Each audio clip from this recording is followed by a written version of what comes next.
भक्त के लिए साक्षी देने पहुंचे भाग्यवान श्री कृष्ण की यह अद्भुत और प्रेरणादायक कहानी सच्ची भक्ति और आस्था की महिमा को दर्शाती है। इस कहानी में एक सच्चे भक्त सुधीर की कथा है, जिस पर झूठे आरोप लगाए गए, लेकिन उसकी अटूट श्रद्धा के कारण स्वयं भगवान श्री कृष्ण उसकी मदद के लिए अदालत में साक्षी बनकर आए। यह कहानी बताती है कि भगवान अपने सच्चे भक्तों की रक्षा के लिए किसी भी रूप में प्रकट हो सकते हैं। इस वीडियो में जानिए कैसे सच्ची भक्ति और भगवान पर विश्वास ने सुधीर को निर्दोष साबित किया और गांव के लोगों की आस्था को पुनर्जीवित किया। यह कथा हमें सिखाती है कि भगवान के प्रति सच्ची श्रद्धा कभी व्यर्थ नहीं जाती।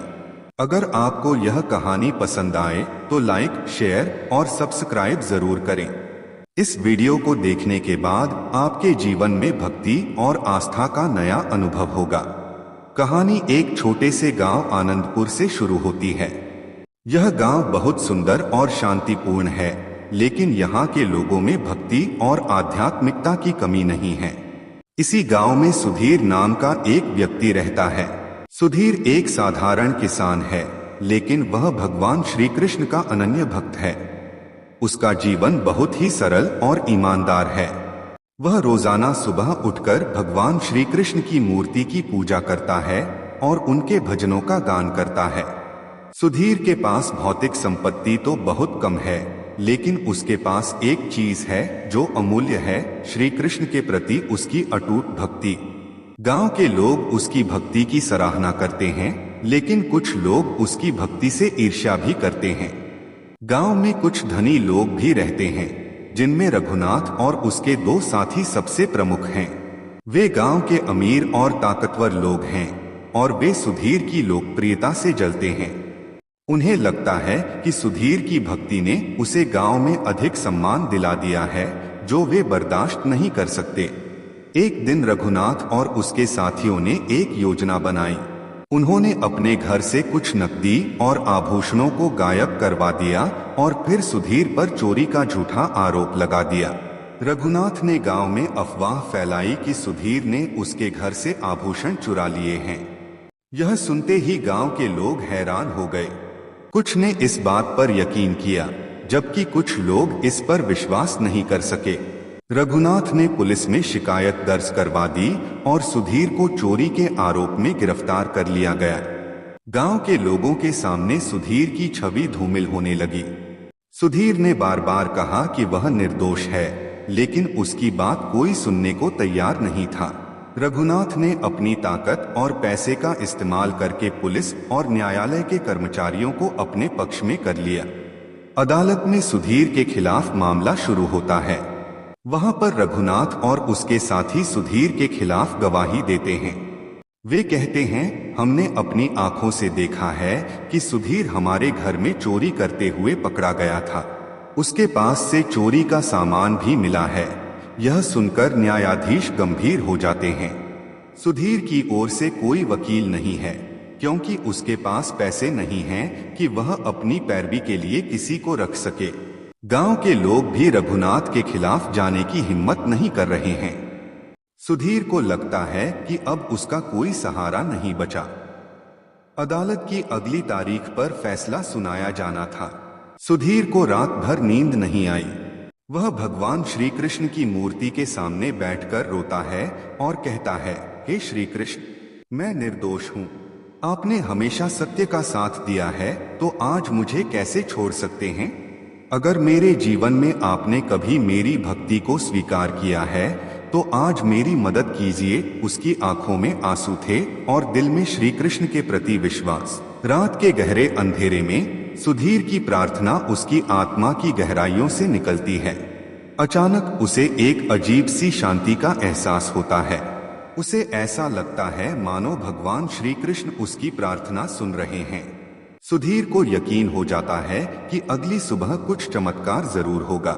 अगली सुबह जब अदालत की सुनवाई शुरू होती है, तो रघुनाथ और उसके साथी सुधीर के खिलाफ अपनी गवाही देने के लिए तैयार होते हैं।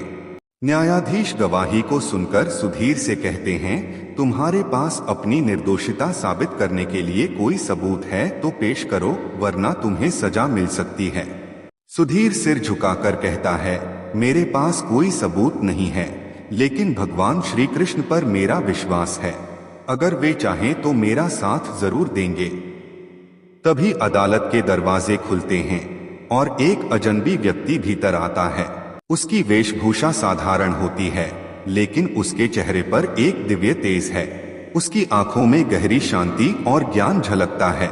उसने एक बांसुरी अपने हाथ में थाम रखी होती है और उसकी चाल में एक अजीब सा आत्मविश्वास होता है। वह व्यक्ति न्यायाधीश से कहता है, मैं सुधीर के पक्ष में साक्षी देने आया हूँ। मैंने अपनी आंखों से देखा है कि सुधीर ने कोई चोरी नहीं की। सभी लोग चौंक जाते हैं। न्यायाधीश उससे पूछते हैं, तुम कौन हो और तुमने क्या देखा? वह व्यक्ति कहता है, मेरा नाम माधव है और मैं उस रात वहीं था जब चोरी की बात हो रही थी। मैंने देखा कि रघुनाथ और उसके साथी खुद ही आभूषण छिपा रहे थे और फिर सुधीर पर आरोप लगाने की योजना बना रहे थे। सुधीर निर्दोष है। न्यायाधीश और अदालत में बैठे लोग उसकी बात सुनकर हैरान हो जाते हैं। रघुनाथ और उसके साथी भी घबरा जाते हैं और कहते हैं कि यह व्यक्ति झूठ बोल रहा है। लेकिन तभी उस रहस्यमय व्यक्ति ने अपनी बांसुरी को हाथ में उठाया और उसकी ध्वनि से एक दिव्यता फैल जाती है। रघुनाथ और उसके साथियों के चेहरे से सारी सच्चाई बाहर आ जाती है। वे अपने अपराध को स्वीकार करते हुए कहते हैं, हमने ही सुधीर पर झूठा आरोप लगाया था। न्यायाधीश रघुनाथ और उसके साथियों की सच्चाई जानने के बाद सुधीर को निर्दोष घोषित कर देते हैं और रघुनाथ को झूठा गवाही देने के लिए सजा सुनाते हैं। सुधीर की आंखों में खुशी के आंसू होते हैं। वह उस रहस्यमय व्यक्ति का धन्यवाद करने के लिए आगे बढ़ता है, लेकिन वह व्यक्ति वहां से गायब हो चुका होता है। सुधीर को अचानक एहसास होता है कि वह कोई साधारण व्यक्ति नहीं था, बल्कि स्वयं भगवान श्री कृष्ण ने उसकी सहायता की थी। वह घुटनों के बल गिरकर श्री कृष्ण की प्रतिमा के सामने प्रणाम करता है और कहता है, हे प्रभु, आपने मेरी रक्षा की। आपने साबित कर दिया कि सच्ची भक्ति और विश्वास के आगे कोई भी झूठ टिक नहीं सकता। गांव में आस्था का पुनर्जागरण। गांव के लोग इस घटना के बाद सुधीर के प्रति अपने व्यवहार पर पछताते हैं।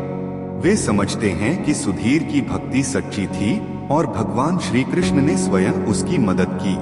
धीरे धीरे सुधीर का गांव में मान सम्मान फिर से बढ़ जाता है और गांव के लोग भी श्री कृष्ण के प्रति आस्था रखने लगते हैं। सुधीर का जीवन पहले से भी अधिक शांतिपूर्ण हो जाता है और उसकी भक्ति और भी गहरी हो जाती है। अब वह हर दिन भगवान श्री कृष्ण की कथा सुनाता है और लोगों को सच्चाई और भक्ति के मार्ग पर चलने की प्रेरणा देता है।